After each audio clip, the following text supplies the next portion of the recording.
Okay, today or tonight we're going to make a cocktail in honor of Sir Winston Churchill, who 80 years ago this month became Prime Minister of England. Now it was a precipitous time. France was on the verge of collapse, and he was about to face, and all of Britons were about to face, the full force of Hitler's forces. So he gave a series of speeches, several of which have been turned into movies, and which you may know: Their Finest Hour, which is a great movie and a great speech, and another speech where he vowed, "We shall fight them in the beaches, we shall fight them in the fields, we shall never surrender." But there was a speech that he gave 80 years ago today.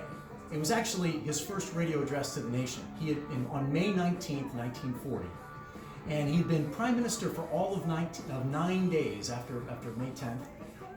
And he addressed the nation in this amazing masterpiece of political oratory that was both inspirational, and it was honest, and it showed leadership, and most of all, it was brief. It was only about 13 minutes long. He basically laid out to the entire British population, who were glued to the radios, hearing what he wanted to say. And he ends it with this great political flourish around quoting from the Apocrypha, saying, "Arm yourselves and be ye men of valor." Now, that's all pretty amazing, but what's really amazing is he did it when he was tipsy. The man started drinking early in the day and basically continued throughout. And what he'd start with is the drink we're going to have now, which is essentially, it's a weak whiskey and soda, often referred to as the Churchill Mouthwash, because that's how he started his day.